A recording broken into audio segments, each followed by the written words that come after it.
శతాబ్దాల కల నెరవేరింది. విశాఖ కేంద్రంగా దక్షిణ కోస్తా రైల్వే జోన్ కార్యకలాపాలు ప్రారంభం కానున్నాయి. ఎల్లుండి నుంచి అధికారికంగా కార్యకలాపాలు షురూ కానున్నాయి. ఎల్లుండి నుంచి విజయవాడ, గుంటూరు, గుంతకల్లు డివిజన్ల డిఆర్ఎంలో సికింద్రాబాద్ జీఎంకు కాకుండా విశాఖ జీఎంకి రిపోర్ట్ చేయనున్నారు. అసలు విశాఖ కొత్త రైల్వే జోన్తో ఏపీకి ప్రయోజనాలేంటి, ఉద్యోగ అవకాశాలు ఎలా ఉండబోతున్నాయి? ఈ వివరాలన్నింటినీ 10 టీవీ గ్రౌండ్ రిపోర్ట్లో తెలుసుకుందాం.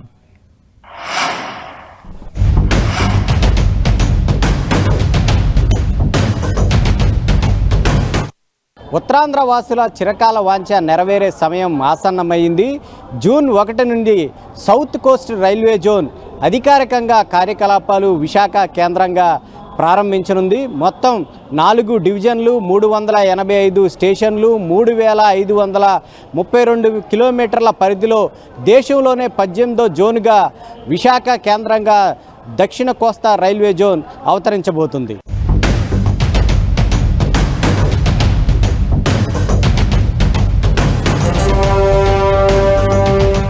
4 డివిజన్లతో ఏర్పడుతున్న కొత్త జోన్ కార్యకలాపాలు ప్రస్తుతం మనం ఏదైతే డెక్ బిల్డింగ్ ఉందో విఎంఆర్డీఏ ఏర్పాటు చేసిన ఈ డెక్ బిల్డింగ్లో ఈ 4-5 ఫ్లోర్లలో ఆ కార్యకలాపాలు అనేవి నిర్వహించనున్నారు.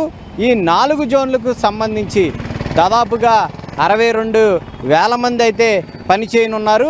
అంతేకాకుండా ఈ ప్రధాన కార్యాలయం ఏదైతే ఉందో ఈ సౌత్ కోస్ట్ రైల్వే జోన్కు సంబంధించిన ప్రధాన కార్యాలయంలో 128 మంది గెజిటెడ్ ఆఫీసర్లు, అలాగే 1100 మందికి పైగా నాన్ గెజిటెడ్ ఆఫీసర్లు అయితే పనిచేయనున్నారు. జూన్ 1 నుంచి ఏదైతే ఇప్పుడు మనం చూస్తున్నామో ఈ భవనంలో అధికారికంగా అయితే కార్యకలాపాలు అయితే ప్రారంభం కానున్నాయి. అంతేకాకుండా శాశ్వత భవనం కోసం మొడసర్లలో రాష్ట్ర ప్రభుత్వం దాదాపుగా 54 ఎకరాలు అయితే భూమిని కేటాయించింది. ఇప్పటికే అక్కడ శాశ్వత భవనానికి సంబంధించి శరవేగంగా అభివృద్ధి పనులు అయితే కొనసాగుతూ ఉన్నాయి. ముఖ్యంగా అది 192 కోట్లతో 3 సంవత్సరాల్లో 13 అంతస్తుల భవనం అయితే ఏర్పాటు చేస్తూ ఉన్నారు. అయితే 3 సంవత్సరాల్లో దాన్ని పూర్తి చేయాలనేది కూడా టార్గెట్గా పెట్టుకున్నారు. దానికి సంబంధించి 106 కోట్ల సైతం కూడా ఇప్పటికే నిధులు అనేవి రిలీజ్ అయినాయి. ఆ భవనానికి సంబంధించి పనులు కూడా మొదలుపెట్టిన కాడి నుంచి శరవేగంగా జరుగుతూ ఉన్న పరిస్థితి అయితే నెలకొని ఉంది. ముఖ్యంగా ఈ సౌత్ కోస్ట్ రైల్వే జోన్కు సంబంధించి అధికారికంగా సిబ్బంది అంతా కూడా ఇప్పటికే ఇక్కడికి చేరుకోవడం జరిగింది. ఏదైతే 4 డివిజన్లకు సంబంధించి 4 డిఆర్ఎంలతో పాటు ఇక్కడ ప్రధాన కేంద్రంలో జిఎం సైతం కూడా ఉండనున్నారు. అంతేకాకుండా వారితో పాటు ప్రధాన సిబ్బంది అంతా కూడా 80% వరకు కూడా ఇక్కడే ఉన్న పరిస్థితి అయితే ఉంది.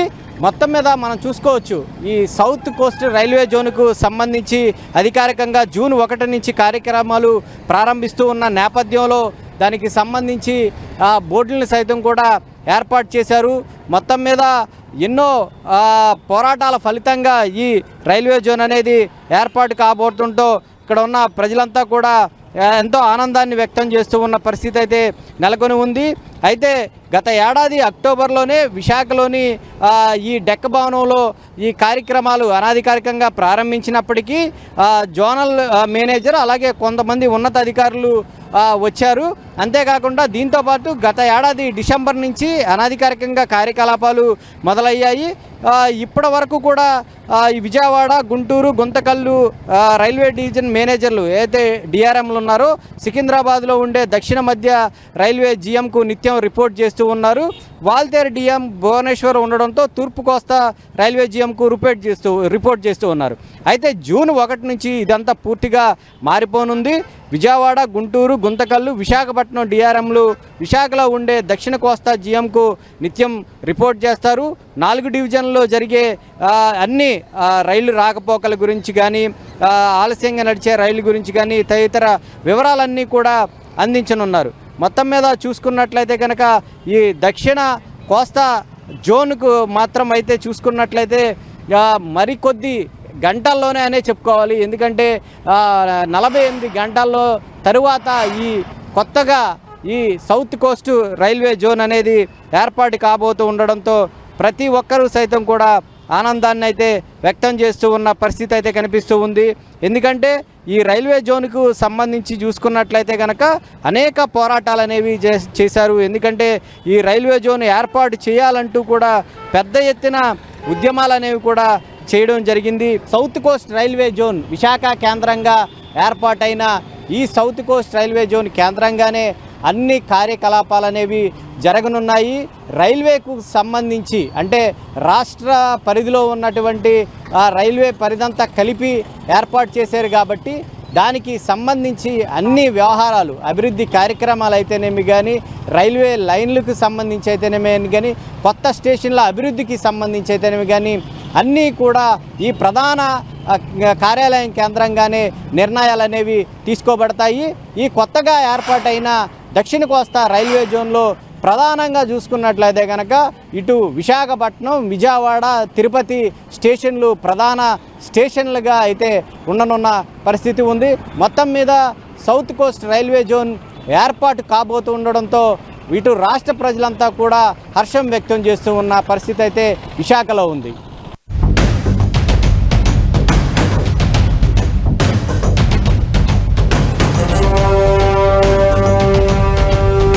రాష్ట్రంలో రైల్వే పరిధి అంతా కలిపి దక్షిణ కోస్తా రైల్వే జోన్గా ఏర్పాటైంది. ఇందులో 4 జోన్లు ఉన్నాయి. విశాఖ, విజయవాడ, గుంటూరు, గుంతకల్లు ఈ 4 డివిజన్లు కలిపి ఈ సౌత్ కోస్ట్ రైల్వే జోన్ అనేది ఏర్పాటైంది. అయితే ఇక్కడ దక్షిణ మధ్య రైల్వేలో ఉన్నటువంటి ఇటు విజయవాడ, గుంటూరు, గుంతకల్లుతో పాటు ఇప్పటి వరకు తూర్పు కోస్తాలో ఉన్నటువంటి వాల్దేర్ డివిజన్ ఏదైతే ఉందో అది విశాఖ డివిజన్గా కొత్తగా రూపాంతరం చెందింది. కొత్తగా ఇప్పుడు విశాఖ డివిజన్ సైతం కూడా ఏర్పాటయ్యి ఇప్పుడు ఈ 4 డివిజన్లు కలిపి ఇప్పుడు సౌత్ కోస్ట్ రైల్వే జోన్గా ఏర్పాటు కాబోతూ ఉన్నాయి. ఈ జోన్ కనుక ఏర్పాటు అయినట్లయితే కనుక ఇప్పటికే చూసుకున్నట్లయితే ఈ రైల్వేకి సంబంధించి అభివృద్ధి కార్యక్రమాలు ఏవైనా కానీ కొత్త రైల్వే లైన్లు ఏర్పాటు చేయాలన్నా కానీ కొత్త రైళ్లు ఏర్పాటు చేయాలన్నటువంటి నిర్ణయాలు కానీ అన్నీ కూడా ఈ జోన్ కేంద్రంగానే తీసుకోబడతాయి. అంతేకాకుండా ఉద్యోగ కల్పనకు సంబంధించి పెద్దపీట రాష్ట్రంలో ఉన్నటువంటి యువతకు కూడా సైతం కూడా పెద్దపీట అనేది దక్కుతుంది. అంతేకాకుండా ఈ జోన్ ఏర్పాటు కావడం ద్వారా ఇప్పటి వరకు కూడా చూసుకున్నట్లయితే కనుక ఇటు దక్షిణ మధ్య రైల్వేలో ఉన్నటువంటి 40 రైళ్లు వరకు కూడా ఇప్పుడు ఈ దక్షిణ కోస్తా రైల్వే జోన్ కేంద్రంగా వెళ్ళే అవకాశం అయితే కనిపిస్తూ ఉంది. ఉదాహరణకు చూసుకున్నట్లయితే కనుక ఇప్పుడు వరకు దక్షిణ మధ్య రైల్వేలో ఉన్నటువంటి రైళ్లన్నీ కూడా ఇటు అనకాపల్లి నుంచి లేదా దువ్వాడ మీద నుంచి కూడా వెళ్ళిపోవడం జరుగుతుంది. దీనికి సంబంధించి అనేక సార్లు ఇక్కడ ఉన్న ప్రజా సంఘాలు అయితేనేమి కానీ ఉత్తరాంధ్ర పరిరక్షణకు సంబంధించిన ప్రజా సంఘాలు అయితేనేమి కానీ వీళ్ళందరూ సైతం కూడా అనేక వినతులు సమర్పించారు. అయినప్పటికీ కూడా అవి కార్యరూపం దాల్చలేదు. అయితే ఇప్పుడు ఈ దక్షిణ కోస్తా రైల్వే జోన్ ఏర్పాటు కావడంతో ఆ రైళ్లు సైతం కూడా విశాఖ నుంచే వెళ్ళే అవకాశం అయితే కనిపిస్తూ ఉంది. అంతేకాకుండా ఈ 4 డివిజన్లు పరిధిలోకి సంబంధించి ఏదైతే ఇటు విజయవాడ, విశాఖ అలాగే గుంటూరు, గుంతకల్లు ఈ 4 డివిజన్లో ఉన్నటువంటి రైళ్లు రాకపోకలకు సంబంధించి అయితేనేమి కానీ భద్రతాపరమైన అంశాలకు సంబంధించి అయితేనేమి కానీ ఇతర కొత్త ట్రాకులు ఏర్పాటుకు సంబంధించి అయితేనేమి కానీ ఈ ఆదాయ వనరులకు సంబంధించి అయితేనే కానీ అన్ని నిర్ణయాలు సైతం కూడా ఇప్పుడు ఏర్పాటు కాబోయే దక్షిణ కోస్తా రైల్వే జోన్ జిఎం ఆధ్వర్యంలోనే ఈ వ్యవహారాలన్నీ కూడా నడవనున్నాయి. అయితే ఇప్పటి వరకు చూసుకున్నట్లయితే కనుక ఇక్కడ ఏదైతే ఈ దక్షిణ కోస్తా రైల్వే జోన్ పరిధిలో దాదాపుగా 100 మిలియన్ టన్నుల ఎగుమతులు అనేవి జరిగే అవకాశం, సరుకు రవాణా జరిగే అవకాశం అయితే కనిపిస్తూ ఉంది. ఇటు ప్రయాణికులు అలాగే ఈ సరుకు రవాణాకు సంబంధించి చూసుకున్నట్లయితే కనుక 15,500 కోట్ల ఆదాయం అయితే సమకూరే అవకాశం ఉందన్నట్లయితే అంచనాలు వేస్తూ ఉన్నారు. అంతేకాకుండా ఇప్పుడు రాష్ట్ర వ్యాప్తంగా పోర్టులు సైతం కూడా అభివృద్ధి చెందుతూ ఉన్న నేపథ్యంలో కనెక్టివిటీ జరిగే విధంగా కొత్త రైళ్లు సైతం కూడా ఏర్పాటు చేసే అవకాశం ఉంది. కొత్త రైల్వే లైన్లు కూడా ఏర్పాటయ్యే అవకాశం అయితే కనిపిస్తూ ఉంది. అయితే ఇటీవల చూసుకున్నట్లయితే కనుక ఈ దక్షిణ కోస్తా రైల్వే జోన్కి సంబంధించి మే 5న గెజిట్ నోటిఫికేషన్ విడుదల చేశారు. అంతేకాకుండా ఇటీవల గూగుల్ డేటా సెంటర్ శంకుస్థాపనకు ఇటు కేంద్ర రైల్వే శాఖ మంత్రి అశ్విన్ సైతం కూడా వచ్చారు. అప్పుడు సీఎం చంద్రబాబు నాయుడు సైతం కూడా ఒక సమీక్ష అయితే ఏర్పాటు చేయడం జరిగింది. ఆ సమీక్షలో సైతం కూడా ముఖ్యంగా చూసుకున్నట్లయితే ఆంధ్రప్రదేశ్ వ్యాప్తంగా చూసుకున్నట్లయితే కనుక వ్యవసాయ ఆక్వాకు సంబంధించిన ఆధారిత పరిశ్రమలు ఎక్కువగా ఉంటాయి కాబట్టి దానికి సంబంధించి వాటిల్లో ఉత్పత్తికి సంబంధించి ఎగుమతులు సరుకు రవాణాకు సంబంధించి ప్రత్యేక రైళ్లను ఏర్పాటు చేయాలని ఆయన కోరడం జరిగింది. అవి కూడా ఈ రైల్వే జోన్ ఏర్పాటు కావడం నేపథ్యంలో వాటిని కూడా పరిశీలించే అవకాశం అయితే కనిపిస్తూ ఉంది.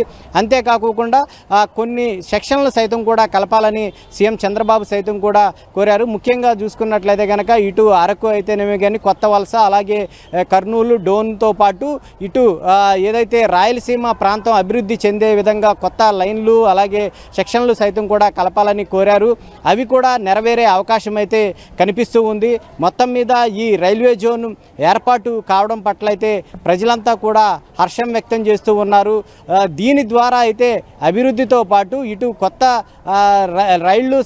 రైళ్లు అలాగే వాటికి సంబంధించి అభివృద్ధి కార్యక్రమాలు సైతం కూడా వేగవంతంగా జరిగే అవకాశం అయితే కనిపిస్తూ ఉంది.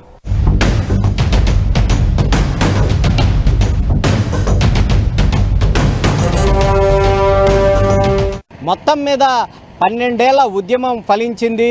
ఉత్తరాంధ్ర ప్రజలు అలాగే రాష్ట్ర ప్రజల ఆకాంక్ష చిరకాల వాంఛ అయితే నెరవేరింది. విశాఖ కేంద్రంగా రాష్ట్ర ప్రజలంతా కూడా గళమెత్తి రైల్వే జోన్ ఏర్పాటు చేయాలని ఏదైతే కోరారో ఆ కళ అయితే నెరవేరబోతుంది. జూన్ 1 నుంచి విశాఖ కేంద్రంగా సౌత్ కోస్ట్ రైల్వే జోన్ ప్రారంభంగా అవుతుంది.